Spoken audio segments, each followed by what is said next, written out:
So now I'm just going to show you how do we put these arrows and these text and these little bubbles in here. All right. So let's say I have a student or I have an assignment and I need to lead students to two things on this page. One is the metronome, let's just say it's a metronome, and the effects bar. So I could do a few different things, but I could circle them, I could draw doodles leading to them.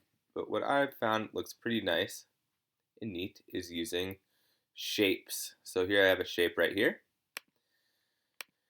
Click any shape you like. I'll take the rounded, whatever, rectangle thing.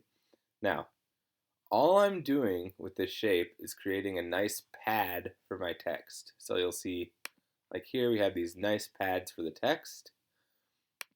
All right.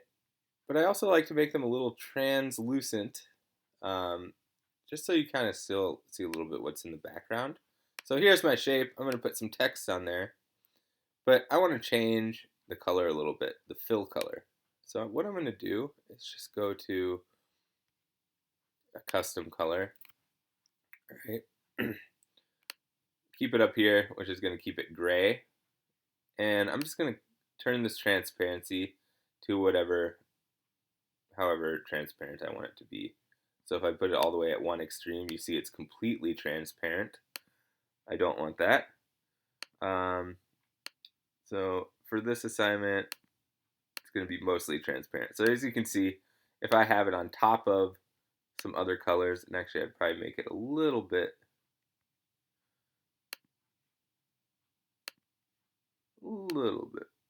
more solid, just so that it sits on top of these colors well. People can still read.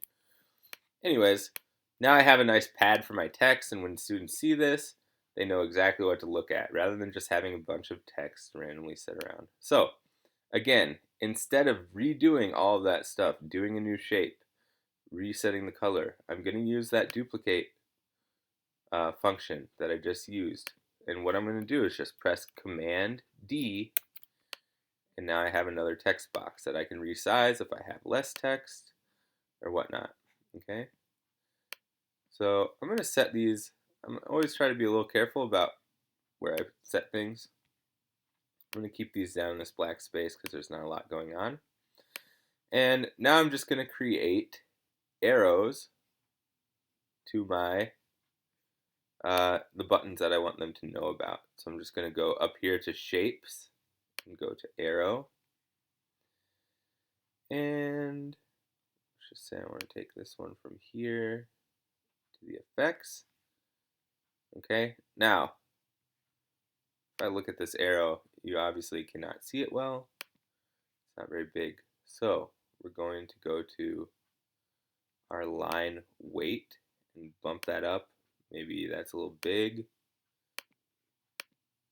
That looks good. About a 4-point line weight. And I'm going to change the color of this too. Now remember on this toolbar, it's just colors, thickness, size of your text, whatever. That will change based on what tool you're using. And now I have a nice green arrow or whatever that points to that effects button, which I want them to use. Now again, instead of recreating all that stuff, I'm just going to Command D. And I have another arrow here. I'm going to move it over, point it in a different direction. Now, all of this stuff, moving the arrows and finding the points, that's just going to take some time with you clicking on things and figuring out how they move around. Obviously, when you click on the top of the arrow, that's going to change where it points to, but if you click on the entire shape, it's going to move its position.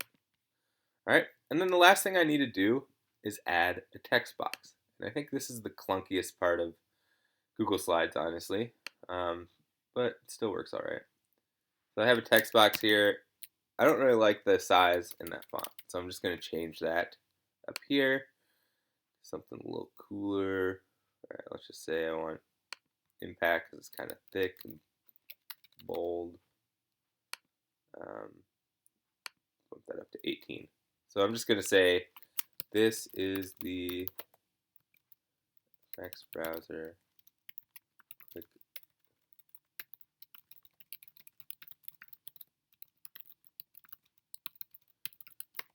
Now, obviously, the text that I'm writing, this is the effects browser. Make filter sweeps or add delays. That is not going to make sense without previous lessons on what those things are. And this is just for the sake of demonstration. So if I was going to give an in-depth lesson on these things, I would make a different tutorial. And let's just say, click on the metronome. So again, just going to duplicate instead of going back and redoing the text browser. And let's just say they already know what the metronome is, but I'm just pointing that out. Now, this is everything's a little big, so I'm just gonna drag these squares down. Okay, now this looks pretty nice. So I have my first slide out of 8 or 10 or whatever. And so obviously that took a little bit of time, but it doesn't take, it's not egregious. And again, if you want to like take these things and move them to another slide so you don't have to redo it all, you're going to press Command C or copy, and you can actually move to other slides and paste things that you've already done. So like for me, I would not go to another slide and remake all of these things. I'm just going to copy and paste them, select them all together. And if you don't know how to select multiple items together, that's a good skill to learn. All you do is hold Shift. But that's a pretty universal computer control. So anyways, that is what you would do to make a demo on Google Slides. And you could either link this Google slide directly to Schoology, or you could paste it as a PDF or save this as a PDF, which would be, it would be under print. You go to print.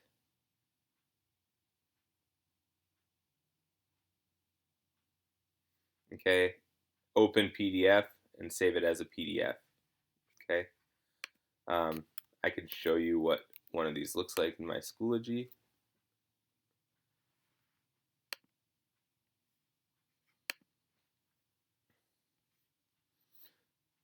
So I have a folder for GarageBand assignments. I have YouTubes of the process. And then I also have these in PDF format. So they can just scroll through like this. They can make it full screen. And they have this very simplified, colorful resource or whatever. So I know that's a lot. The way I learned how to do this was by watching video tutorials. And so when you see something that you're interested in, just stop the video, rewind it a minute, watch that part 3 or 4 times until you know exactly what you're doing, and then move on. And remember, this stuff, to do something like this was very difficult for me the first time, and it took a lot of time and a lot of trial and error. And now it is not hard for me, and it feels really fun to make resources like this. So hope everyone's doing well. Take care of yourselves. Gonna miss you all. Bye bye.